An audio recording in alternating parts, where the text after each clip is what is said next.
Hello, welcome to the National Hemp Association in Conversation with series. Today I have Lori Daytner of Dawn Processing. Welcome, Lori. Thank you for joining me this morning. Hi, Anna. Thank you very much for inviting me. So, I do have a couple of questions. Can you tell me a little bit about Dawn Processing and Dawn Services? Sure. Dawn Processing is a new startup and part of the Dawn family of companies. We are a group of mostly nonprofits. The original nonprofit was founded in 2002 by our founder, Chris Lloyd, and that nonprofit is named Disability Options Network. It is a center for independent living under the Pennsylvania waiver system. And the reason it was started, Chris, who is a medically retired veteran, realized very clearly the obstacles that people with disabilities face in their everyday lives and in their endeavors to live independently. And he decided to do something about it. So Disability Options Network is a disability rights advocacy organization that was, and always will be the core of everything that we do. Dawn Services was started in 2005, a few years later, as a funding source, and Dawn Services provides in-home personal attendant care. That's the largest of the Dawn companies. We also found ourselves along that path working in affordable, accessible housing because you can't live truly independently unless you have a home that is barrier-free and set up for your needs. The housing stock wasn't there. So Chris, being the serial entrepreneur that he is, started a construction company and took on some blighted areas in Newcastle, Pennsylvania, where we're headquartered, and to date has completely transformed that neighborhood. We've got 9 houses completed. We've got 11 more under construction, one of which is Project PA Hemp Home, and that's being completed in the next couple of weeks. So de facto, we've become a force for economic development because we also took on downtown revitalization with acquisitions of 7 properties in the downtown of Newcastle. So we just keep growing, but everything funds the disability rights advocacy and support that we do. Wonderful. Can you please tell our viewers a little bit about the Pennsylvania Hemp Home project? Sure. As I mentioned, Dawn Processing is a startup, and the reason we got into that startup is that Chris has always had the environment as a key interest of his, and he understood that we're doing a lot of work to create employment opportunities. We happen to be the second largest employer in Lawrence County, where we're headquartered, and we employ close to 1,000 people.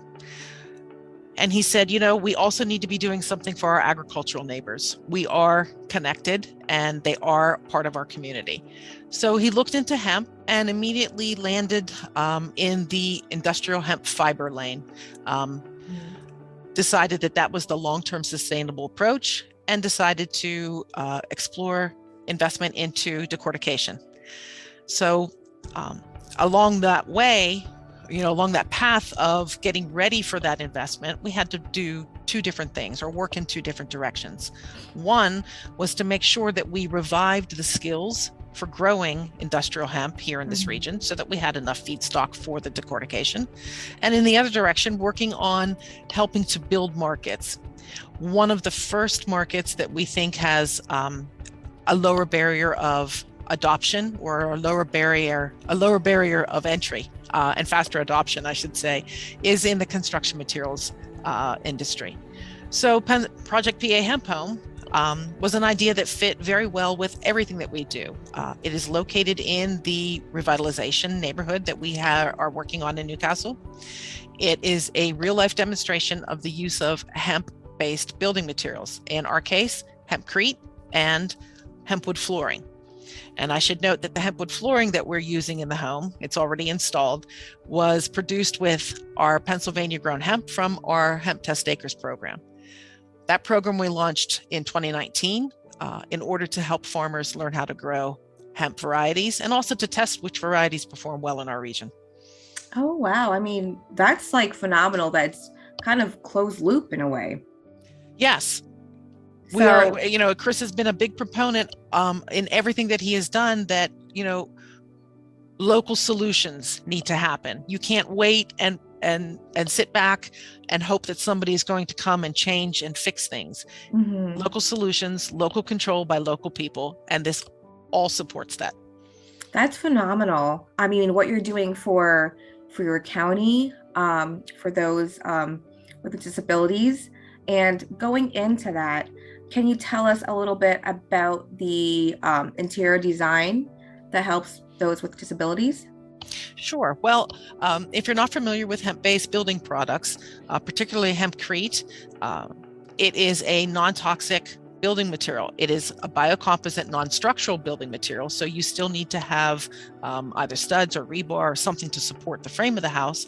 But this material replaces a lot of petrochemical-based materials, meaning it replaces vinyl siding, the plastic sheathing, fiberglass insulation, and drywall, because the treatment is a plaster treatment.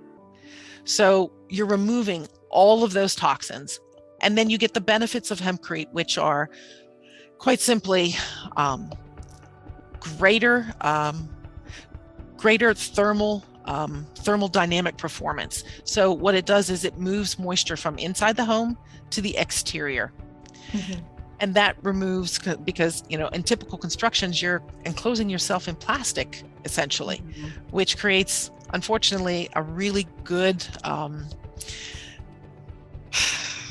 environment for potential mold growth. Hempcrete has also been shown to have a 0 flame spread in recent ASTM testing on a scale from 0 to 450, which makes it also a very safe material. So these are all benefits, not just for people with disabilities, but people. Even better if we can grow it down the road and use it in the homes that we're building, so that we can essentially get to the point that we are with our food. We know where our food comes from, but we should be able to know where our homes are coming from as well. No, absolutely. I mean, and that's great that Chris did look into hemp back in 2019. It feels like everything that he's doing is done, with well and good intentions. Yes, he's always said we don't need to be first. We just need to do things right. No, absolutely. And so we've taken an approach of where let's make sure that we bring everyone along with us. We've always been about collaboration. And the key collaborator in this endeavor is the farmer. If the farmer doesn't win, we don't go forward. It's that simple. No, and it's great that, he supported, producers and cultivators, and is trying to develop a market for it through decortication and, selling the stocks to a manufacturer that can produce the very, well-made material that's in your home. And that's been a very long road. Okay, maybe 3 years in a developing new industry isn't really all that long, but it seems like it when you're working at it every day. And I know there are many folks across the nation who are doing the same thing that we're doing, and we're all chipping away at that and laying that groundwork. And so we're super grateful to the folks who started even before we did and are already up and operational. We hope to also put our shoulder to the wheel and help it move forward for the benefit for everyone. Can you please tell the viewers a little bit how you got in touch with Greg Wilson of Hempwood and what that collaboration was like? Sure. As I said, we started it seriously in 2019 with the launch of our Hemp Test Acres program. But you can't invest in decortication if there are no end-use products using the commodities that you're producing. Now, hempwood doesn't require decortication, but it was also certainly of interest because we see it as a very fast from plant to product path. And so we got in touch with Greg and we went to Kentucky. He was very gracious, spent a lot of time with us. We learned a lot about his processes, the road that he has traveled, and we had a lot of discussions about how we can bring that to Pennsylvania. We've had reciprocal visits. Greg has come here to see, what we're all about, what we're doing with our farmers, because again, having that supply of raw material is essential. And so we have continued that collaboration in those discussions, and we are working to, as I said, bring a hempwood facility to Pennsylvania, but we will do it when everything is right and ready to support it.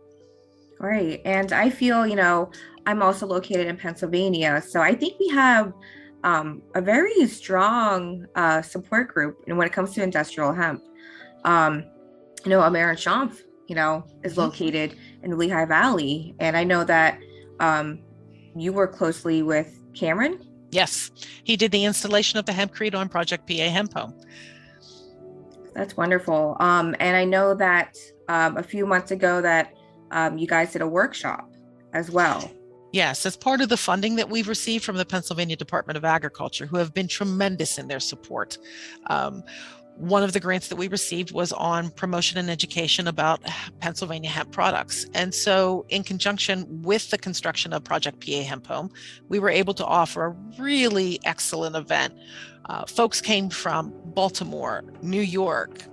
There was a gentleman from New Orleans who came to learn about what we're doing here in Pennsylvania. Mm-hmm. And so the participants had in classroom learning conducted by the board members of the U.S. Hemp Building Association. We happen to be a corporate founding member of that association. And they also had a chance to tour the home, ask questions, and also do some hands-on casting in situ, led by Cameron. And it was an excellent event with a lot of great follow-on collaborations coming out of that. That's wonderful. So the Pennsylvania Hemp Home, was that hand tamped or was that sprayed? That was sprayed. Okay. And we still have some great collaboration partners from a couple of different aspects. We collaborate very closely with Parsons School of Design's Healthy Materials Lab. They did the design of the building and have been an absolute tremendous support all through this process. I mean, I'm not a builder. Mm-hmm. I'm the connection for, between our housing department and the hemp. And so I had a huge learning curve. And John Sararuth, Allison Mears, and Meryl Smith have just been incredible in the way that they have given us support and help for this project. And they will be conducting air quality testing when the home is done, with a comparison to a traditional construction. So we're looking forward to getting some data to add to the growing amount of information that folks that who are also working in this space are working on collecting. Pennsylvania Housing Research Center is another collaboration partner. Dr. Ali Mamari and his team have made 2 visits so far, installing equipment, sensors in the home, in the walls, testing, moisture, heat flux, if I said that correctly. All of those things that can also add to the case for using hempcrete or hemp lime as the insulation material that it deserves to be, widespread throughout the country. So what did you learn from Parsons when they were designing the building? Were there things that are like, oh, that makes sense. Why are we doing it this way? How is this different, from traditional home building design? Oh boy, I had to scramble to keep up. Yeah. At certain times, that we had consistent meetings with Cameron from Americhanv, with our own construction company, Patrick McGuire, our head of construction, and the folks from the Healthy Materials Lab. And a lot of times they were talking well above my head. Yeah. So I can't give probably as much detail. There were a lot of aha moments for Patrick as he was bringing his former straw bale building experience to this project as well. One of the things that we did that is slightly different from some hempcrete construction is that because of cost and time, we decided not to plaster the exterior. Okay. But, and I should mention another collaboration partner, Alex Sparrow from UK Hempcrete, also gave us tremendous support. He worked with us as a consultant on all aspects of that building. And so we came up with a solution that we would clad with hemlock on the exterior, leaving an air gap so that the hempcrete could do its thing. But I was in a bit of a panic because I thought, ooh, everything I've read says we should plaster. Well, no, you don't have to. And it turns out that in New England, this is a typical treatment as well, with some recent hempcrete constructions where they use cedar cladding, which is typical for the region, Mhm. but leaving that air gap so that, again, the hempcrete could do its thing and Yeah. let the moisture pass and breathe. Oh wow, The that's honestly exciting. Yeah, and And it was cost effective for us. We Mhm. were able to source that hemlock locally from just 10 minutes or 15 minutes away from a local Amish sawmill. Um, we have a very large Amish community in our region, so again, we were very happy to have that local aspect in this construction. Right. No, that's amazing. I mean, it sounds like you guys got tons of support, even like international support. So that's absolutely wonderful. Now, And there's a great amount of folks in this space, as you know, who are willing to share their expertise and their knowledge. I even have to mention as well Jennifer Martin from Hempstone. mhm. I'm writing her emails late at night, and she sends me back, very long explanations. Just everyone has been incredible about sharing their expertise because we all see the bigger picture. This is so huge, and the potential is just as I said, so huge that if we don't all work together, very few of us are going to be successful. No, you're absolutely right. And I'm glad that, Parsons is doing testing and the gentleman you mentioned earlier, Dr. Mamari, yes. yeah, so I think, that data is quite important and, it's going to be useful for everyone in the industry. And so is there an opportunity for our viewers to view this Pennsylvania Hemp Home? Yes, but not for all that much longer. So we are unveiling with a ribbon cutting event. The project is located within the Elm Street designated neighborhood. We're one of 2 Elm Street designations in Pennsylvania. And so we're having an Elm Street neighborhood block party to welcome Project PA Hemp Home to the neighborhood. And that will be on, coincidentally, Earth Day, April 22nd at 2 p.m. here in Newcastle. You can find out information by looking at PA Hemp Home on social media to find more details. Yep. And we're also going to post that event on the National Hemp Association website. Thank you so much. Thank you so much, Loy, for joining us today. And, I'm so glad I learned a lot about Dawn processing and services. Oh, I appreciate this, and I appreciate the help and being able to connect with all of the members of the U.S. Across the U.S. through the National Hemp Association, because, as I said, we all need to work together. Absolutely. Thank you so much. You have a wonderful day. Thank you. You too. Thanks.